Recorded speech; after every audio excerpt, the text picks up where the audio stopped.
We're here today with Dr. Ken Kinakin. Thanks for being here today. Founder of SWIS, the Society of Weight Training Injury Specialists, and today we're going to be talking about bench pressing. Yeah. Probably one of the most common exercises, especially every Monday at every gym. You see people doing bench pressing all the time. Yes.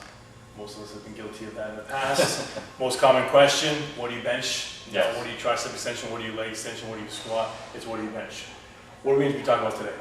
What I want to talk about today is a lot of times people are doing exercises without really understanding whether or not they have the ability, if the tissues are healthy enough, if you have full range of motion.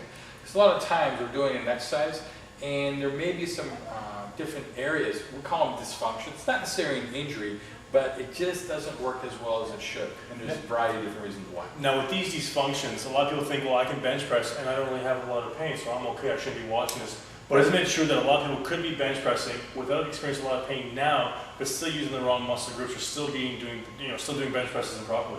Absolutely, and what happens is that you will keep altering your style. So we'll see people when they're benching, they're like this, and all of a sudden they raise up their arm, and you're compensating a lot of times. The most classic one is when you're bench pressing, you bring the bar down, and one arm lags behind the other. There may be something going on with the arm that's lagging, say on the right-hand side. So we tend to look at, is there a muscle problem? Is it shortened? Has it been damaged? Do you have scar tissue in it? Is it a joint problem? Is the joint not moving correctly, causing an inhibition pattern? The nerve signal's not getting through? Or even with the nervous system, a lot of times there could be tension or actually compression on the nerves causing a decreased power. We see that when you sleep with your arm above your head, and your arm goes numb and it just doesn't work as well.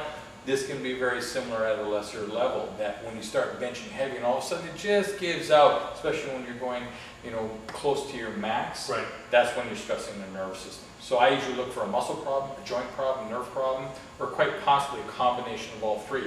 And you can have all three dysfunctions and no pain. So what are we going to be covering today?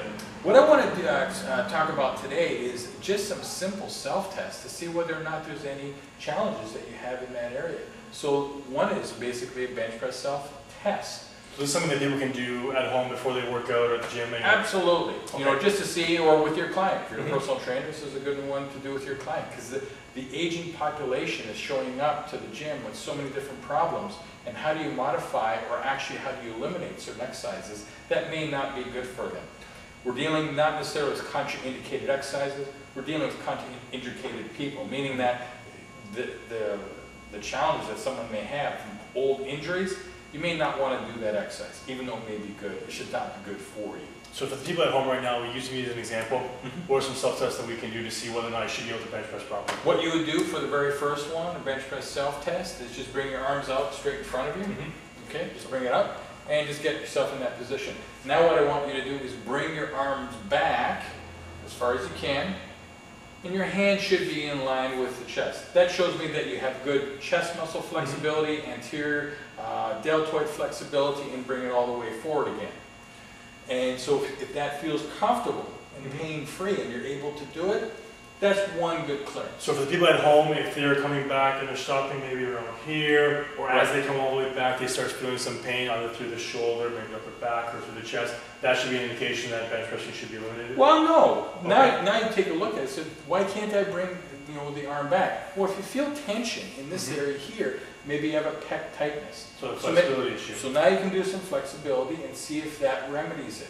If it's actually within inside the shoulder, you may want to get that looked at. Okay. So that's one of the things that we can do. Second thing we can do. Second thing you want to do, the main muscle in the rotator cuff to help with the bench press, and usually gets damaged in the bench press, is the subscapularis muscle. It's one of the rotator cuff muscles. It's basically in the armpit area. And what you want to do is you want to bring your arm up into this position here and then externally rotate so the hand is behind the shoulder. What we see with a lot of people that start to have pain when they start bench pressing is their hand is either in line with the shoulder or the hand is actually in front of the shoulder. So if it's in front of the shoulder, then we have some flexibility issues. If it's in this area here too, also. Now you can get away for a while, but the tighter that the subscapularis is, the more pain you're going to feel in the anterior area here. So once again, just for the video, what would be the optimal flexibility in terms of... For the subscapularis? So what you want to do is you want to rotate it so that the hand is behind the shoulder. Okay, and if it's not, If it's in this we put position here, or in this position here, Right. you want to do some flexibility work. So Okay. a good one is you can grab a towel or a rope and you can just wrap it around in this position here. And what you can do is you can pull and externally rotate it that way in that position. Now, do we have to be careful with kind of minimizing the rotation through here in terms of the humerus just popping forward and confusing that with more flexibility, or is that okay? Well, if your shoulder dislocates, like if you have a loose capsule Right. that's dislocated before, this probably wouldn't be the best exercise for it, Okay. but that's a very small minority. For a lot of people, they're too tight in this position.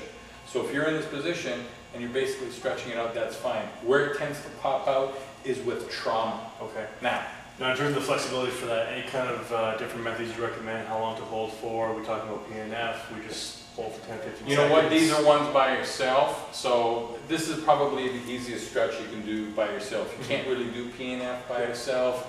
If you're with a trainer, they'll have their own protocols Right. for that. You can hold it for about 15, 20 seconds.